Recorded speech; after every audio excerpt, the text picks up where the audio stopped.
Have you noticed how some purchases feel responsible when you make them, but quietly stressful a year later? Not because they were reckless, but because they were visible. Let's talk about why status purchases often feel smart today and quietly hurt tomorrow. Imagine someone in their late 20s living in a major US or European city.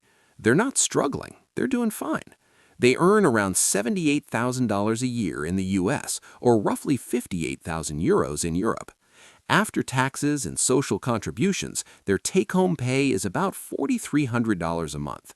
That income doesn't scream wealth, but it definitely says, I'm doing okay. Now look at how that money actually gets used. Rent and basic living take about $1,600. Utilities, internet, and transport subscriptions add $350. So far, nothing unusual. But then come the purchases that don't show up as bills. A new phone upgrade financed at $60 a month. Branded clothes and shoes, $250 here, $180 there, spread across the year. Eating out and social experiences, $400 a month. A smartwatch, noise-canceling headphones, premium apps, another $120. None of these feel irresponsible. In fact, they feel earned. And that's the problem, because status spending doesn't feel like spending. It feels like maintenance. Maintenance of relevance, maintenance of confidence, maintenance of how you're perceived and how you perceive yourself. Let's slow down and do very simple math. That phone upgrade?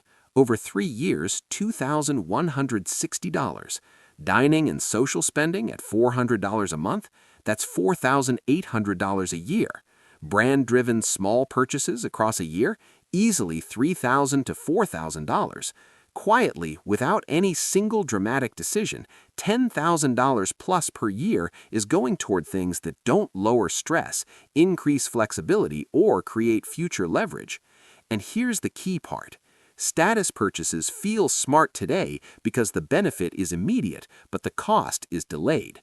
Psychologically, this happens because humans are wired for social signaling.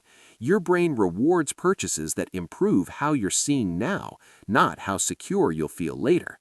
Modern culture reinforces this constantly.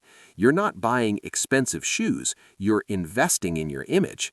You're not overspending on experiences, you're living your life. The language makes it feel rational, but over time, something strange happens. The excitement fades, the status normalizes, and the financial pressure remains. A year later, that phone feels average, those clothes feel outdated, the experiences live only in photos, but the lost margin is permanent. If this pattern continues for 10 years, the result isn't poverty, it's financial fragility with a polished surface. You look stable, you look successful, but you feel boxed in. You hesitate to take risks, you delay long-term plans. You feel pressure to keep earning, not to grow, but to maintain. Not because income was low, but because too much money went toward looking settled instead of becoming stable. Financially intelligent people don't reject status entirely, they just understand its timing. They know that status bought too early is rented, not owned. They treat visible upgrades as late-stage rewards, not early career defaults.